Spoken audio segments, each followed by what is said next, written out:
Hello students, मैं सब धीरज यादव। आज हम आप लोग को जो टॉपिक पढ़ाने जा रहे हैं वो हमारे पास टॉपिक है ट्रिग्नोमेट्री है। ये क्लास 9 का भी टॉपिक है। क्लास 9 की बात कर रहे हैं। क्लास 9 ध्यान रखिएगा, क्लास 9 सीबीएसई नहीं आईसीएसई की बात कर रहा हूँ। आईसीएसई में टॉपिक ट्रिग्नोमेट्री है, सबसे पहला आया है क्लास 9 में। और हमारे पास सीबीएसई क्लास 10 का टॉपिक है, वो है सीबीएसई का। ठीक, तो हम इसके बारे में थोड़ी चर्चा करेंगे। हम इसके बारे में थोड़ा समझेंगे कि आईसीएसई में चैप्टर ट्रिग्नोमेट्री क्या काम करता है और सीबीएसई में क्लास 10 में ट्रिग्नोमेट्री में क्या है। दोनों चीजें बहुत ध्यान से समझेंगे। कुछ ज्यादा फर्क नहीं है। जो प्रॉपर्टी क्लास 10 में ट्रिग्नोमेट्री की है, same as it is property class 9 में आईसीएसई की है। मतलब ये बात कर रहे हैं कि हमारे पास क्लास 9 में है, ठीक, और इसकी बात करें तो ये क्लास 10 का टॉपिक है। आइए चलिए सीखते हैं क्या है। देखिए, ट्रिग्नोमेट्री का मतलब हो गया ट्राई। देखिए मैं बात आप लोग को समझाता हूँ, समझिएगा। ट्रिग्नो मतलब TRI और हमारे पास बाकी है जियोनोमेट्री। हम इसको दो पार्ट्स में डिवाइड करते हैं, ठीक। ट्रिग्नोमेट्री, ट्रिग्नोमेट्री का क्या है? ट्राई मतलब हो गया हमारे पास ट्रायंगल्स की बात कर रहे हैं। ये हमारे पास बात कर रहे हैं किसके? ट्रायंगल्स की। और ये हमारे पास ज्योमेट्री क्वेश्चन है, ठीक है ना, ज्योमेट्री का क्वेश्चन है। ट्रिग्नोमेट्री और ज्योमेट्री में कोई फर्क नहीं है, क्योंकि हम इसके बेसिस पे बात करने जा रहे हैं, ट्रायंगल के बेसिस पे बात करने जा रहे हैं, ट्रायंगल्स के बेसिस में। अच्छा, मैं जो बात करूंगा ट्रायंगल के बेसिस पे बात करूंगा। ट्रायंगल के हमारे पास डिफरेंट टाइप्स के हैं। कैसे टाइप के हैं? जैसे हमारे पास इसमें जो ट्रिग्नोमेट्री की बात होगी वो हमारे पास एक ही ट्रायंगल है, वो है राइट एंगल ट्रायंगल। कैसा ट्रायंगल है? Right angle. तो हम अब जो ज्योमेट्री में जो बात करेंगे ट्रिग्नोमेट्री में, वो हमारे पास जो पूरी सॉल्विंग है वो हमारे पास किसके बेसिस पे है? राइट एंगल ट्रायंगल के बेसिस पे। मतलब आप हम लोग जो भी क्वेश्चन सॉल्व करेंगे ट्रिग्नोमेट्री में वो कैसा रहेगा? वो हमारे पास रहेगा राइट एंगल ट्रायंगल, ठीक है ना, जिसमें हमारे पास दो एंगल जो कि एक्यूट एंगल होंगे और एक हमारे पास होगा जो 90 डिग्री का एंगल होगा। मतलब ये हमारे पास 90 डिग्री का एंगल, ये जो दो एंगल है वो कैसे हैं? एक्यूट एंगल के बेसिस पे, ठीक।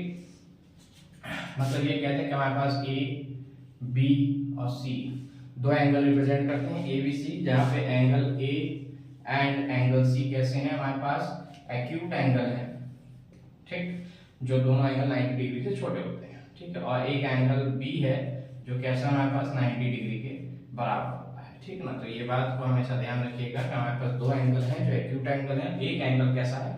90 डिग्री के बराबर है, ठीक। अब क्वेश्चन का सॉल्विंग इस एंगल के बेसिस पे भी हो सकता है, एंगल सी के अकॉर्डिंग चले हम या एंगल ए के अकॉर्डिंग चले, दोनों के बेसिस पे क्वेश्चन को सॉल्विंग कर सकते हैं। लेकिन हम एंगल बी के अकॉर्डिंग क्वेश्चन कोई भी सॉल्व नहीं करेंगे, ठीक। कैसे है देखिए। अब क्या है, इतनी चीज तो आप लोग को समझ में आई होगी, तो हम बात धीरे धीरे करते जा रहे हैं। जहां आप लोग को ना समझ में आए वहां पे हमको कमेंट बॉक्स में आप लोग कमेंट कर दीजिए, ठीक। तो हमारे पास जो साइड ए बी है, साइड की बात कर रहे हैं A B and side B C. मतलब मैं साइड की बात कर रहा हूं जो ए बी और B C. A B represent करता है, क्या रिप्रेजेंट करता है? ए बी हाइट को रिप्रेजेंट करता है। हाइट मतलब हो गया हमारे पास, मैं परपेंडिकुलर की बात कर रहा हूं। किसकी बात कर रहा हूं? परपेंडिकुलर की बात कर रहा हूं, ठीक है ना, परपेंडिकुलर की बात कर रहा हूं। ये हमारे पास हाइट जो ए बी है वो परपेंडिकुलर को रिप्रेजेंट करती है, ये परपेंडिकुलर का साइन है। और जो साइड हमारे पास बी सी है वो हमारे पास किसको रिप्रेजेंट करता है? बी सी हमारे बेस को रिप्रेजेंट करता है, ठीक ना, बी सी बेस को रिप्रेजेंट करता है। तो इतनी बात हमेशा ध्यान रखिएगा। साइड हमारे पास परपेंडिकुलर, या हाइट हमारे पास जो है वो परपेंडिकुलर है किसके? हम ये कह सकते हैं कि A B is perpendicular to B C. क्यों? क्योंकि बी सी साइड से जो ए बी साइड निकल रहा है वो 90 डिग्री का फॉर्मेशन हो रहा है, ठीक है ना। ए बी क्या है? परपेंडिकुलर टू बी सी जा रहा है, ठीक। नेक्स्ट देखिए क्या करता है। नेक्स्ट हमारे पास आता है, ये तो हमारी बात समझ में आ गई है। इतना चीजों को आप नोट डाउन कर लीजिएगा, पॉज करके नोट करिएगा, क्योंकि जो भी हम समझाएंगे आप लोग को पॉज करके हर एक चीज को नोट डाउन करना है। क्योंकि अगर ट्रिग्नोमेट्री समझनी है तो ट्रिग्नोमेट्री का सबसे इजी तरीका मैं आपको इसी पार्ट्स में बताऊंगा, ठीक है ना, इजी वे में बताऊंगा। कोई भी दिक्कत हो आप कमेंट करके हमसे पूछ सकते हैं कोई क्वेश्चन। तो देखिए, अब ट्रिग्नोमेट्री हम लोग पढ़ रहे हैं तो जाहिर सी बात है ट्रिग्नोमेट्री पढ़ रहे हैं तो भैया ट्रिग्नोमेट्री में हमारे पास पहला पॉइंट आ गया कि हम ट्रिग्नोमेट्री में साइन के बारे में पढ़ेंगे। सेकंड पॉइंट आ जाता है हम ट्रिग्नोमेट्री में कॉस के बारे में पढ़ेंगे। थर्ड पॉइंट आ जाता है हमारे पास ट्रिग्नोमेट्री में टैन के बारे में पढ़ेंगे, इन्हीं सब के बारे में, मतलब कोसाइन, कोसिन, टैंजेंट। टैंजेंट में हम टैन की बात करते हैं, ठीक है।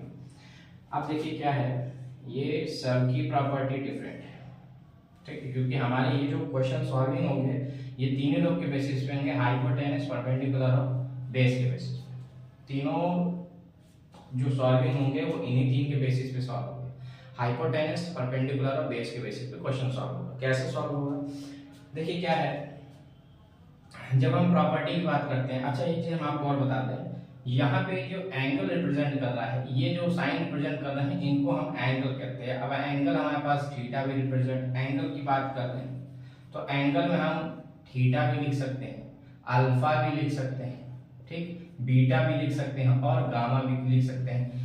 डिफरेंट टाइप के जितने भी एंगल रिप्रेजेंटेशन होगा हम उसको एन से भी रिप्रेजेंट करते हैं, एम से भी रिप्रेजेंट कर सकते हैं। जितने भी अल्फाबेट्स हैं, जितने स्पेशल कैरेक्टर्स हैं, उनको हम सब किससे रिप्रेजेंट करेंगे, सब हमारे पास क्या रहेंगे, अगर यहाँ पे लिखे गए हैं तो ये एंगल से रिप्रेजेंट, ठीक। सेकेंड थिंग, ये तो हमारे पास समझ में आ गई कि हमारे पास अल्फा, बीटा, गामा, थीटा ये सब हमारे एंगल्स के फॉर्म है, ठीक है ना। आगे बढ़ते हैं, ध्यान में रखिएगा क्योंकि ये ना आपके क्वेश्चन में दिमाग में आया कि सर यहाँ पे थीटा लिखा था, आपने अल्फा लिख दिया, बीटा लिख दिया, गामा लिख दिया, तो कोई प्रॉब्लम नहीं है। क्यों, क्योंकि ये सब हमारे क्या रिप्रेजेंट करते हैं, एंगल्स को रिप्रेजेंट करते हैं। आप थीटा की जगह अल्फा भी लिख सकते हैं, आप थीटा की जगह गामा भी लिख सकते हैं, बीटा भी लिख सकते हैं, जैसा आपको सुटेबल लगे, ठीक है ना। उससे रिप्रेजेंटेशन नहीं कि हम एंगल सी लिख दें या एंगल ए लिख दें, सारी चीजें हमारे पास सेम है। मुस्कुराइए क्योंकि आप कानपुर में, ठीक है ना। चलिए अब यहाँ से देखते हैं क्वेश्चन में क्या इंपॉर्टेंस है कि मैं हाइपोटेनस, परपेंडिकुलर और बेस के बेसिस से बात कर रहा हूँ। हाइपोटेनस और परपेंडिकुलर बेस के बेसिस से बात कर रहे हैं तो हमारे पास यहाँ सारी चीजें अलग हो जाती हैं। जब मैं इनके बेसिस से बात करता हूँ तो हमारे पास, मैं इसको साइन थीटा से रिप्रेजेंट करता हूँ, ये हमारे कॉस थीटा हो जाएगा, ये हमारे पास टैन थीटा हो जाएगा। सब एक दूसरे क्या है, angle. Cos sine theta, theta angle को रिप्रेजेंट करता है, कॉस थीटा एंगल को रिप्रेजेंट करता है, टैन थीटा अल्फा एंगल को रिप्रेजेंट करता है ना। इतना कंफ्यूज होने की जरूरत नहीं है आप लोगों को, ठीक है। अब ये हमारे पास हाइपोटेनस के पार्ट में आ गई, ये हमारे पास परपेंडिकुलर के पार्ट में आ गई, ये हमारे पास बेस के पार्ट में आ गया, ठीक है। राइट एंगल ट्रायंगल के फॉर्म में तीनों चीजें मिल रही, हाइपोटेनस, परपेंडिकुलर और बेस। क्या करना है, साइन थीटा किसके बराबर हो गया, मैं जब साइन थीटा की बात करूंगा, ध्यान रखिए, जहां से मैं थीटा की बात कर रहा हूं उसके सामने वाला पार्ट, उसके सामने वाली साइड जो है वो क्या है, हमारे पास परपेंडिकुलर है। मतलब अगर मैं थीटा के हिसाब से, एंगल सी के हिसाब से देख रहा हूं तो वहां पे एंगल हमारे पास थीटा है, तो थीटा के सामने वाली साइड मतलब साइड AB क्या है, हमारे पास परपेंडिकुलर है, ठीक। तो ये परपेंडिकुलर और इसके सामने वाली साइड हमारे पास क्या हो जाएगी, हाइपोटेनस हो जाएगी। क्यों, क्योंकि पाइथागोरस थ्योरम के अकॉर्डिंग अगर मैं जाता हूं तो परपेंडिकुलर का स्क्वायर और बेस का स्क्वायर किसके बराबर हो जाता है, हाइपोटेनस के स्क्वायर के बराबर हो जाता है। समझाएंगे सारी चीजें, थोड़ा शांति रखिएगा, सब चीजें समझ में आएंगी। देखिए सेकंड थिंग, कॉस थीटा की बात करते हैं। जहां पे जो एंगल हमको रिप्रेजेंट आ रहा है, थीटा एंगल जहां पे हमको रिप्रेजेंट आ रहा है, उसके सामने जो नीचे जो साइड निकल आ रही है वो हमारे पास बेस है, बेस अपॉन हाइपोटेनस, ठीक है ना। ये हमारे पास बेस है, बेस किसके बराबर, base upon hypotenuse, cos theta के बराबर। और टैन थीटा की अगर बात कर लेते हैं तो परपेंडिकुलर अपॉन बेस, इसमें हाइपोटेनस का कोई भी इन्वॉल्वेशन नहीं है, तो हमारे पास किसके बराबर हो जाएगा, परपेंडिकुलर अपॉन बेस के बराबर हो जाएगा। ये ट्रिग्नोमेट्री का पहला लेक्चर है, ध्यान रखिए, ये लेक्चर नंबर 1 है।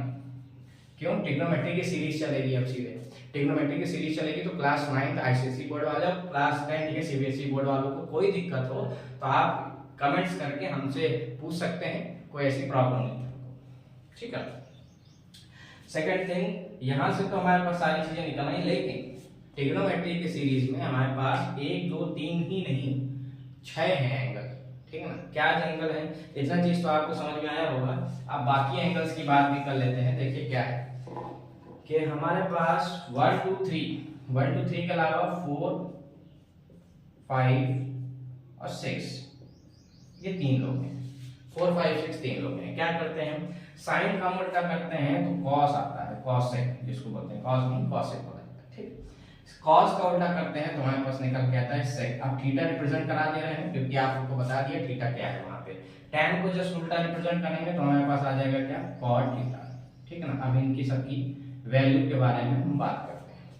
देखिए साइन किसका अपोजिट है, कॉस का अपोजिट है, जो साइन की वैल्यू है जस्ट रिवर्स हो जाएगी, रेसिप्रोकल कर दें तो हाइपोटेनस अपॉन परपेंडिकुलर वो हमारे पास आ जाएगी साइन थीटा की वैल्यू, तो यहाँ पे cos थीटा किसके बराबर, हाइपोटेनस अपॉन परपेंडिकुलर के बराबर। ठीक, cos थीटा की बात कर लेते हैं, sec थीटा हो जाएगा हमारे पास हाइपोटेनस अपॉन बेस के बराबर।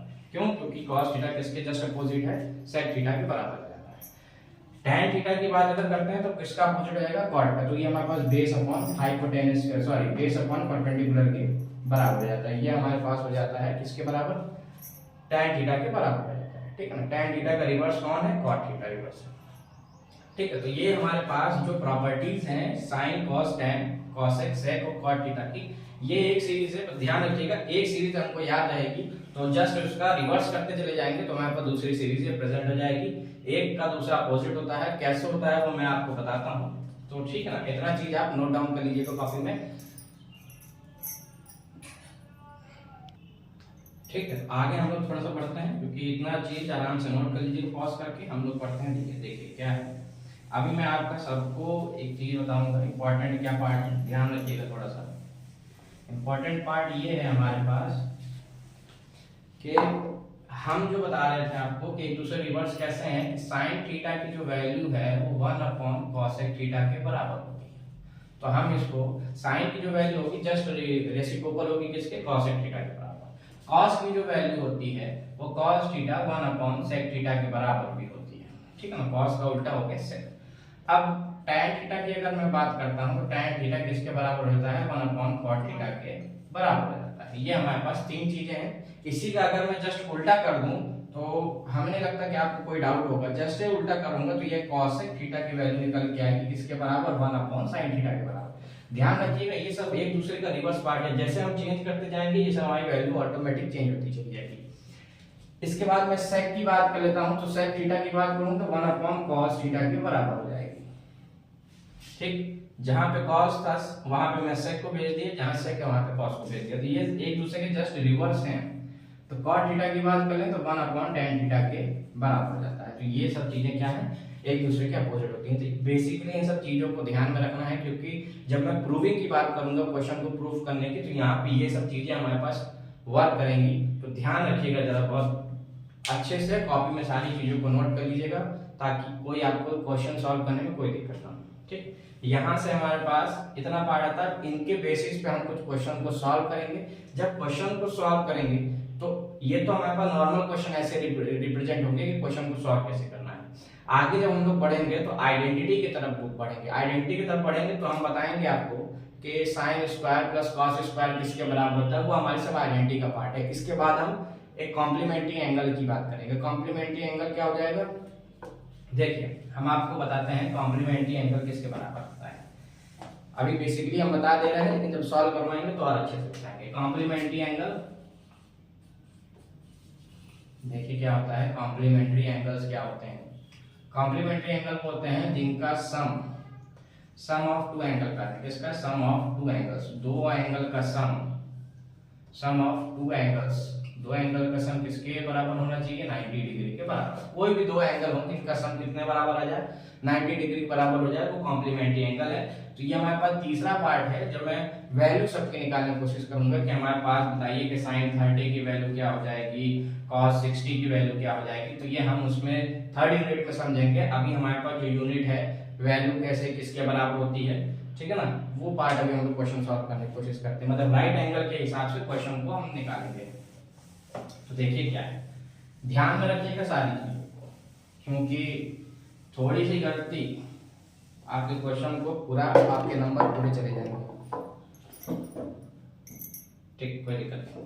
देखिए क्वेश्चन क्या आता है कि फाइंड द, क्वेश्चन आता है find the trigonometry series where, जहां पे हमसे कह रहा है कि sine theta is equal to 4/3 के बराबर। अब यहाँ थीटा हो, यहाँ अल्फा हो, यहाँ बीटा हो, किसी से कोई दिक्कत नहीं होती। मतलब मैं ये कह सकता हूँ कि sine A is equal to 4/3 लिख दें, sine alpha is equal to 4/3 लिख दें, तो उससे कोई प्रॉब्लम आप लोग को नहीं होनी चाहिए। हमारे पास ए थीटा ए और अल्फा एंगल को रिप्रेजेंट करते हैं, तो बिल्कुल टेंशन लेने की बात नहीं। तो हमको यहाँ पहले क्या करना है, हमको यहाँ पे एक एंगल बनाना है। राइट एंगल ट्रायंगल, मैं बताया था आपको कि क्वेश्चन जो भी सॉल्व होंगे वो राइट एंगल ट्रायंगल के बेसिस पे सॉल्व होंगे। राइट एंगल ट्रायंगल थीटा कह रहा है। अब आपको मैं बता देता हूं कि थीटा कहीं भी ले सकते हैं, बस एक्यूट एंगल होना चाहिए थीटा। मतलब हम ए पे भी थीटा को ले लें, हम एंगल सी पे भी थीटा को लेंगे, बी पे नहीं, क्योंकि बी हमारे पास 90 डिग्री का एंगल रिप्रेजेंट करता है, तभी क्वेश्चन हमारे पास ट्रिग्नोमेट्री का सॉल्व हो पाएगा। हम यहाँ पे ए के हिसाब से ले लें और यहाँ पे सी के हिसाब से ले लें, ठीक। ये ट्रिग्नोमेट्री का सीरीज का पार्ट है।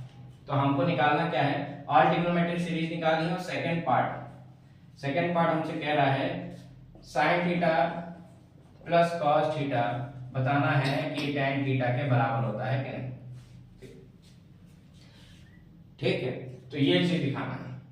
ऑलमोस्ट क्या करना है हमको, ये करना है कि sin स्क्वायर थीटा, क्वेश्चन कुछ इस फॉर्म में रिप्रेजेंट आएगा sin स्क्वायर cos स्क्वायर, क्योंकि अगर मैं sin theta plus cos theta की बात करूंगा तो tan थीटा के बराबर नहीं होगा। इस बात का थोड़ा सा आप लोग अपना ध्यान रखिएगा, ठीक है ना। तो हमको ये शो करना है कि sin square plus cos square tan square theta के बराबर होता है कि नहीं, ठीक है ना। यहाँ से काट दो जरा, ठीक है। हमारे पास sin थीटा की वैल्यू दी है 4/5, मतलब परपेंडिकुलर अपॉन हाइपोटेनस दी है 4 और ये हो गया हमारे पास कितना 5 हो गया। तो परपेंडिकुलर अपॉन हाइपोटेनस की वैल्यू दी हुई है, परपेंडिकुलर दिया हुआ है। क्यों? क्योंकि हम जो एंगल ले रहे हैं वो एंगल हमारे पास इस जगह से आ रहा है, थीटा एंगल सी के हिसाब से आ रहा है, ठीक है ना। अगर एंगल ए के हिसाब से भी लेते तो भी हमारे पास जो एंगल के सामने वाला साइड होता, मतलब एंगल ए के सामने वाली साइड हमारे पास बीसी है, तो बीसी हमारे पास क्या हो जाती है, परपेंडिकुलर हो जाती है। तो हिसाब से 4/5 हम ऐसे भी लिख सकते थे, और एंगल सी के हिसाब से ले रहे हैं तो 4/5, मतलब एंगल सी की जो साइड है, बीसी हमारे पास जो साइड है वो हमारे पास बन जाएगी बेस, ठीक है। क्या करना है, ठीक है, इतना चीज को ध्यान रखिएगा, क्वेश्चन को ध्यान रखिएगा, हमको जो निकालना है, ठीक है ना। पहले क्या करना है हमको, पाइथागोरस ट्रिपलेट निकालना है, पाइथागोरस के हिसाब से लेंगे, ठीक है ना। तो पाइथागोरस निकालते हैं, पाइथागोरस थ्योरम निकालेंगे। तो देखिए पाइथागोरस थ्योरम के हिसाब से क्या चलता है, हमें पता है पाइथागोरस थ्योरम में हम क्या करेंगे कि AC square is equal to AB square plus BC square के बराबर होता है। ऐसा पाइथागोरस कहा है कि दो साइडों का स्क्वायर, परपेंडिकुलर का स्क्वायर और बेस का स्क्वायर किसके बराबर हो जाएगा, एक हाइपोटेनस के स्क्वायर के बराबर हो जाता है। तो मतलब हाइपोटेनस हमारे पास क्या हो गई AC, और बेस हमारे पास कितना हो जाएगा BC स्क्वायर, और परपेंडिकुलर हमारे पास AB स्क्वायर हो गया। तो इन दोनों का स्क्वायर करके ऐड करेंगे तो हमारे पास AC के बराबर हो जाएगा। क्या करना है, AC स्क्वायर हमारे पास 5 का स्क्वायर दिया गया है, AB की वैल्यू हमारे पास 4 की स्क्वायर है और BC की वैल्यू पता नहीं है, तो बस हमको यही पता करना है। क्या करना है हमको, यहाँ से यहाँ पे हम इसको ओपन करेंगे तो 25 = 16 प्लस का BC स्क्वायर। अब यहाँ से ये प्रोसेस आगे बढ़ता है, तो 25 देखिए ये हमारे पास BC की वैल्यू निकालें तो 16 प्लस का है, 16 इधर आएगा तो माइनस का हो जाएगा। जैसे माइनस करेंगे 16 में से वो BC स्क्वायर के बराबर, अब BC की वैल्यू जाएगी स्क्वायर रूट ऑफ 25 - 16 हो गया 9 विच इज इक्वल टू 3। तो BC की वैल्यू कितनी आ जाएगी हमारे पास, BC की वैल्यू आ जाएगी हमारे पास 3 बराबर, ठीक है। ये हमारे पास बेस निकल आया जिसकी हम बात कर रहे थे। अब बेस निकल आया तो हमारे पास सारी चीजें निकल आएंगी। बेस निकलेगा तो हम बाकी चीजों को भी निकाल देंगे। कैसे निकालेंगे, देखिए हमारे पास cos थीटा निकालना है, हमारे पास tan थीटा निकालना है, हमारे पास cosec थीटा निकालना है, sec थीटा निकालना है, और हमको निकालना है cot थीटा निकालना है। हमने कहा था ना ट्रिग्नोमेट्रिक सीरीज, मतलब जितने भी ट्रिग्नोमेट्रिक वैल्यू है उनको सबको यहाँ पे हमको फाइंड आउट करना है। तो हमने ये भी कहा था कि आप एक बार sin cos और tan पता कर लीजिए, फिर सबको रिवर्स कर दीजिएगा तो cosec sec और cot थीटा पता चल जाएगा। क्या कैसे, देखिए हमारे पास sin थीटा किसका रेसिप्रोकल होता है, cosec थीटा का रेसिप्रोकल होता है। तो हमको ये पता चल गया कि 5/4 के बराबर हो गया, cosec थीटा की वैल्यू निकल आई है। sec थीटा की अगर मैं बात करता हूं, पहले cos थीटा निकाल लेते हैं। cos होता है परपेंडिकुलर अपॉन हाइपोटेनस, परपेंडिकुलर की वैल्यू हो गई 3, हाइपोटेनस की वैल्यू हो गई 5, मतलब 3/5। ये हमारे पास परपेंडिकुलर की वैल्यू निकल आई है, ठीक है ना। इसको थोड़ा सा हटा दें क्योंकि हमारे पास क्वेश्चन समझ नहीं आएगा फिर हमको। 3 यहाँ पे sin थीटा की वैल्यू किसके बराबर हो गई, 4/5 के, ठीक है। तो टेंशन मत लीजिएगा, रिलैक्स होकर के पढ़िए। tan थीटा की वैल्यू हमें पता है कि tan थीटा यहाँ पे किसके बराबर होता है, tan थीटा होता है sin theta upon cos theta के बराबर होता है। मतलब sin को मैं cos से डिवाइड करूंगा तो बची हुई जो वैल्यू आएगी वो tan थीटा के बराबर, मतलब परपेंडिकुलर अपॉन बेस किसके बराबर हो जाएगा, tan थीटा के बराबर, मतलब 4/3 3। यहाँ पे tan थीटा की वैल्यू हमारे पास निकल जाएगी। इसके बाद sec थीटा की वैल्यू, sec हमारे पास cos का उल्टा होता है, तो मैं 5/3 sec थीटा की वैल्यू रख दूं और cot थीटा की वैल्यू tan का उल्टा रख देता हूं, तो 3/4 मतलब बेस अपॉन परपेंडिकुलर, ये हमारे पास किसकी वैल्यू निकल आएगी, cot की वैल्यू निकल आएगी। इतना चीज आपको समझ में आया होगा, ठीक ना, कोई टेंशन नहीं, बहुत इजी वे है ट्रिग्नोमेट्री को। ट्रिग्नोमेट्री जो आप लोग समझते हैं कि हवा है, हवा नहीं है, ये तो वहम है हमारे दिल का कि मैथ हम लोग को नहीं समझ में आती है। टेंशन नहीं लेने का, बिल्कुल एकदम रिवर्स में, एकदम एकदम बिल्कुल फ्री माइंडेड होकर समझने की कोशिश करिए, क्योंकि जब हम समझाएंगे ट्रिग्नोमेट्री आपको तो बहुत बढ़िया समझ में आएगी।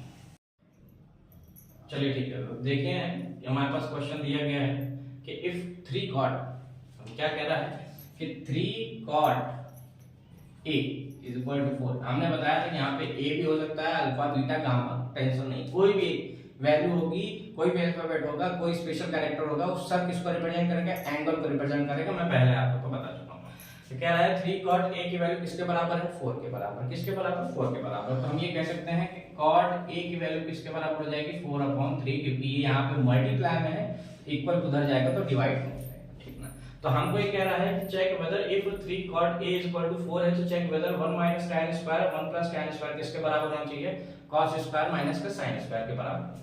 कैसे करेंगे, देखिए बहुत सिंपल तरीका है, हमारे पास एक राइट एंगल ट्रायंगल बनाना है, जैसा कि हम लोग को पहले बता चुके हैं ट्रिग्नोमेट्री में सिर्फ राइट एंगल ट्रायंगल का काम है और किसी का भी काम नहीं, ठीक है। यहाँ पे देखिए b 90 डिग्री हो ऐसा कोई जरूरी नहीं, ठीक है ना। हम ए बी सी लेके चलते हैं, सी ए बी लेके चलिए, या हमारे पास बी सी ए लेके चलिए, किसी भी तरीके से यहाँ पे एंगल कोई भी रिप्रेजेंट हो उसका टेंशन नहीं होना चाहिए आपको, ठीक है। बस ये है कि ये 90 डिग्री है, यहाँ से कोई भी सॉल्यूशन नहीं होगा, क्योंकि हम एक्यूट एंगल्स को लेके चलेंगे जो कि 90 डिग्री के बराबर, सम का दोनों का सम करेंगे 90 डिग्री के बराबर आएगा, ठीक। हम देखते हैं इसको, हमारे पास ये हो गया कि 3 क्या कह रहा है, 3/4 4/3 है, तो हमारे पास 4/3 किसके बराबर हो गया, बेस अपॉन परपेंडिकुलर के बराबर। तो बेस आ गया हमारे पास किसका, लेकिन एंगल एक ही बात कर रहा है, तो एंगल एक ही बात कर रहा है, तो एक के सामने वाली साइड हमारे पास बेस हो जाएगी, अब बेस होगी तो हमारे पास ये 3 बन जाएगा, ये हमारे पास क्या बन जाएगा, 4 बन जाएगा। हम चाहते तो यहाँ से भी ले लेते a, तो कोई दिक्कत नहीं थी, ठीक। चलिए हमारे पास पाइथागोरस थ्योरम लगाएंगे, जब पाइथागोरस थ्योरम लगाएंगे तो AC square is equal to AB square plus BC square के बराबर, क्योंकि हमको AC नहीं पता है, हम AC स्क्वायर कराएंगे तो हमारे पास 3 का स्क्वायर प्लस 4 का square which is equal to 3 square हो गया हमारे पास 9 प्लस 16, जो कि हमारे पास इक्वल हो जाएगा किसके बराबर, 25 के बराबर। ये हमारे पास सम हो जाएगा। तो AC की अगर वैल्यू पता करते हैं तो square root of 25 which is equal to 5। AC की वैल्यू कितनी आ गई, यहाँ से AC की वैल्यू आ गई 5। अब AC की वैल्यू 5 आ गई, तो इसका मतलब हो गया कि हमको सारी चीजें पता चल गई हैं कि हमारे पास परपेंडिकुलर भी है, हमारे पास हाइट भी है, बेस भी है, हमारे पास हाइपोटेनस भी है, टेंशन किसी बात की नहीं। अब इनको प्रूफ करना है कि क्या ये दोनों आपस में इक्वल है कि नहीं, ठीक। तो पॉज करके इन चीजों का ये प्रूविंग ले लीजिएगा, आप पूरा लिख लीजिएगा, कोई आपको टेंशन ना हो कोई, ठीक है। तो इस चीज को देख लीजिएगा, मैं भी इस पार्ट को हटा रहा हूं कि हमको प्रूविंग करनी है, कि बताना है कि ये दोनों आपस में इक्वल हैं कि नहीं, ठीक है। तो देखिए क्या करना है, हमको चेक वेदर करना है ना, तो ऐसा करते हैं कि ये पार्ट हम हटाते हैं, बस ट्रायंगल हमारे पास रहेगा, ठीक, क्योंकि हम ऑलरेडी हाइपोटेनस निकाल चुके हैं। तो क्वेश्चन के बेसिस पे आते हैं, देखिए क्या करते हैं। पहले हम, ये हमारे पास LHS है, ये हमारे पास RHS, तो पहले हम LHS को लेके जाते हैं। तो LHS और इधर हो जाएगा हमारे पास क्या, इधर हो जाएगा हमारे पास RHS, दोनों को प्रूविंग करेंगे साथ में, लेकिन चेक करेंगे कौन इक्वल आ रहे हैं कि नहीं।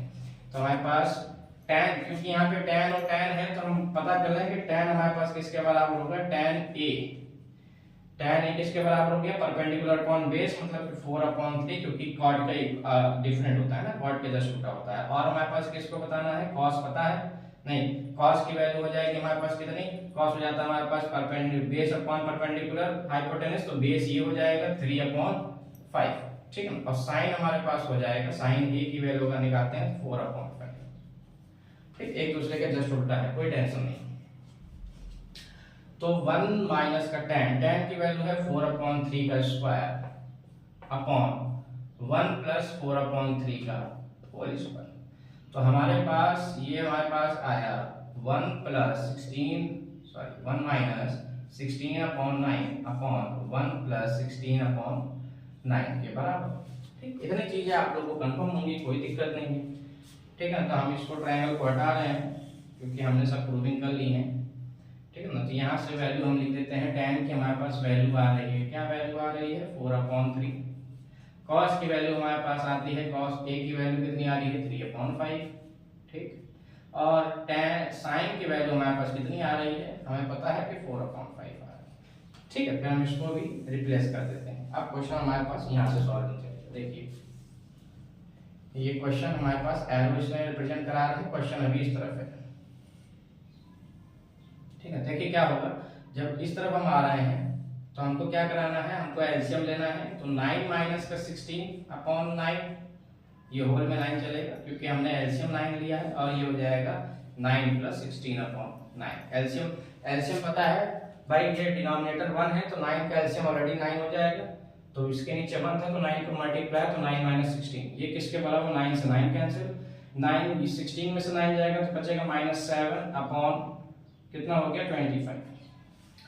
जो एलएचएस का पार्ट आया है, एलएचएस का पार्ट आया वह -7/25। अब यही चेक करना है क्या ये आरएचएस में आ रहा है कि नहीं।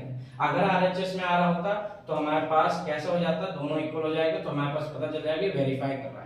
क्या करना है, आरएचएस में हमको यही चलना है cos स्क्वायर a माइनस का sin स्क्वायर a। cos की वैल्यू क्या है भैया, cos की वैल्यू 3/5 है, तो 3/5 का क्या हो जाएगा, होल स्क्वायर हो जाएगा, माइनस साइन की वैल्यू किसके बराबर हो गई 4/5 के, तो 4/5 का क्या हो जाएगा, ये होल स्क्वायर। कोई दिक्कत नहीं है, क्वेश्चन इजीली सॉल्व हो रहा है। 9/25 माइनस करेंगे 16/25 को, इसमें कोई दिक्कत नहीं क्योंकि बेस इक्वल है, एलसीएम लेने की जरूरत नहीं है, डायरेक्ट सामने सामने माइनस कर देंगे। तो 9 माइनस का 16/25 हमको देगा माइनस का 7/25। तो हमसे ये कह रहा है कि check whether these are equal और नॉट। अगर इक्वल है तो ठीक, नहीं है तो कोई बात नहीं। तो एलएचएस किसके बराबर जा रहा है, आरएचएस के बराबर जा रहा है, तो हम ये कह सकते हैं hence LHS equal to RHS, this is verify. ये हमारे पास वेरीफाई हो रहा है। ठीक है ना, तो आप लोग पॉज करके इसका हमारे पास शूट कर लीजिएगा। ठीक है ना, स्क्रीनशॉट लेके कॉपी में नोट कर लीजिएगा। ये सबसे इजी क्वेश्चन है, कहीं ऐसे दिक्कत नहीं। ठीक, तो हम लोग ने क्या किया था, अभी पहला क्वेश्चन सॉल्व किया था जिसमें हमने ये वेरीफाई किया कि LHS किसके बराबर जा रहा है। क्या हो गया, अरे एक क्लास हम लोग ने अभी पहला क्वेश्चन सॉल्व किया था जिसमें LHS को RHS के बराबर बताया था। तो हमको क्या करना है, हमको सेम आज के सेकंड क्वेश्चन सॉल्व करना है जिसमें दिया है ट्रायंगल PQR, एक राइट एंगल ट्रायंगल PQR है जिस पर राइट एंगल बनता है Q पे।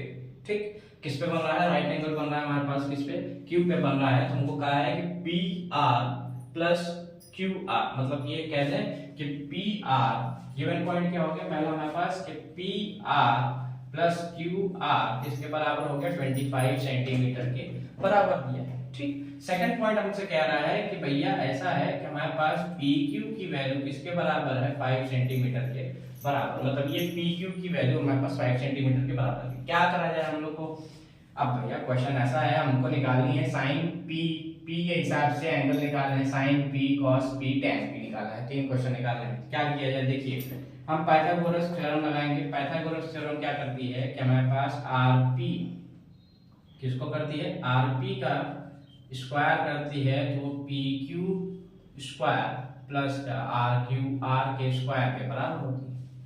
अब इसमें क्वेश्चन में क्या दिया गया है, जो दिया गया है वो मैं आपको बताता हूं। हमको PR और QR सम, इनका सम किसके बराबर, 25 सेंटीमीटर के बराबर, और PQ की वैल्यू हमको यहाँ गिवन है।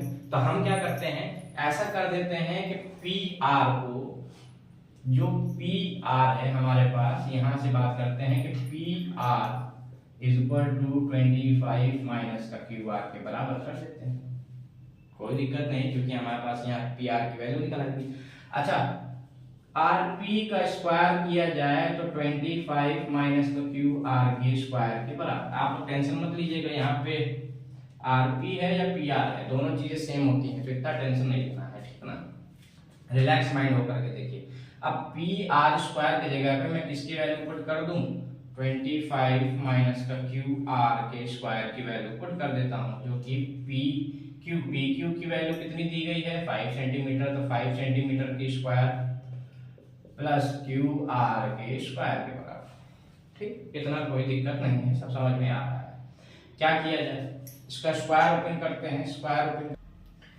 ठीक, तो हमारे पास पी आर स्क्वायर की वैल्यू हमने लिख दी 20 माइनस क्यू आर के स्क्वायर, जो कि इक्वल है पी क्यू की वैल्यू। पी क्यू की वैल्यू हमने यहाँ से निकाली 5 सेंटीमीटर, 5 सेंटीमीटर का whole square, plus Q R हमको पता नहीं तो क्यू आर हमको कैलकुलेट करना है, प्लस में क्यू आर चल रहा है। ठीक ना, हमको इसका होल स्क्वायर कैलकुलेट करेंगे तो ये 625 माइनस प्लस ए स्क्वायर प्लस बी स्क्वायर होता है, तो ये क्यू आर का होल स्क्वायर। ठीक है ना, क्यू आर का होल स्क्वायर, फिर माइनस का 2 multiply by 25 multiply by Q R. ठीक है, 2 इंटू ए इंटू बी के बराबर हो जाएगा, विच इज इक्वल टू 5 का स्क्वायर हो गया 25 सेंटीमीटर स्क्वायर प्लस का क्यू आर स्क्वायर के बराबर। ठीक है ना, इतनी बात समझ में आई। देखिए यहाँ पे प्लस है, यहाँ पे प्लस है, तो ये दोनों इक्वल में माइनस होकर के जीरो हो जाएंगे। ठीक ना, तो हमारे पास बचा 625 माइनस का 50 Q R which is equal to 25 centimetre square की जगह। यहाँ पे भी इसकी यूनिट सेंटीमीटर स्क्वायर में चल रही है, तो कोई ऐसी दिक्कत वाली बात नहीं। अब ये भाई 625 हमको इसको प्लस में लेके आना है, ये इक्वल में इधर चला जाएगा और 25 हमारे इक्वल में इधर आ जाएगा, तो हम क्या करेंगे 625 माइनस का 25 ब्रैकेट बाहर लगा के सेंटीमीटर स्क्वायर लिख देंगे, which is equal to 50 Q R, 50 Q R के बराबर। ठीक है, 50 क्यू आर के बराबर। अब क्या करना है हमको, जो हमारे पास कैलकुलेशन आएगी, देखिए हम यहाँ से आगे प्रोसेस कर रहे हैं, तो ये हमारे पास हो जाएगा 600 centimetre square is equal to 50 centimetre Q R. ठीक है ना, सेंटीमीटर लिखा है, यूनिट है उसकी वो। ठीक है ना, जब ये इसको डिवाइड करेगा तो 600 centimetre square upon 50 centimetre which is equal to Q R के बराबर हो जाएगा। ये 0 से 0 कैंसिल, 5 6, ये कितना हो गया 30, ये 12 हो जाएगा हमारे पास, 12 5 का 60 हो जाएगा। ठीक, अब हमारे पास क्यू आर की वैल्यू आ गई कितनी 12 सेंटीमीटर, सेंटीमीटर से सेंटीमीटर कैंसिल हुआ 12 सेंटीमीटर का, तो हमारे पास क्वेश्चन क्या दिया था, P R plus Q R is equal to 25 centimetre. ठीक, हम यहाँ से क्या करेंगे, हम यहाँ से करेंगे पी आर निकालना है, क्यू आर पता है, तो P R is equal to 25 minus Q R के बराबर, तो 25 माइनस का 12 सेंटीमीटर, ठीक, which is equal to 13 centimetre. तो हमारे पास पी आर की वैल्यू आ गई 13 सेंटीमीटर की। ठीक है, आर क्यू हमको पता था, हमने निकाला 12 सेंटीमीटर का, और बाकी बचा हुआ क्यू भी हमारे पास ऑलरेडी दिया था कितना 5 सेंटीमीटर का। ठीक, अब हमको जो कैलकुलेट करना है वो हमारे पास साइन पी, साइन किसको, साइन पी कॉस पी और टेन पी पता करना है दोनों। तो साइन पी के अकॉर्डिंग अगर चलते हैं तो ध्यान रखिएगा, पी के अकॉर्डिंग चलेंगे तो परपेंडिकुलर अपॉन हाइपोटेनस, तो साइन पी हो जाएगा 12/13। तो हमारे पास साइन पी की वैल्यू 12/13 आ गई। ठीक, कॉस पी के हिसाब से चलेंगे तो बेस अपॉन परपेंडिकुलर मतलब 5/13, और टेन के हिसाब से चलेंगे तो परपेंडिकुलर अपॉन बेस मतलब कि 12/5। ये हमारे पास तीनों की वैल्यू कैलकुलेट होकर के आ जाएगी। ये ध्यान रखिएगा, यही वैल्यू हमको निकालना है तीनों में। ये हमारे पास बॉक्स में क्वेश्चन, ध्यान रखिएगा कि हमारे पास साइन पी, कॉस पी और टेन पी की वैल्यू तीनों में कैलकुलेट करनी है। ठीक, आज के लिए सिर्फ इतना है।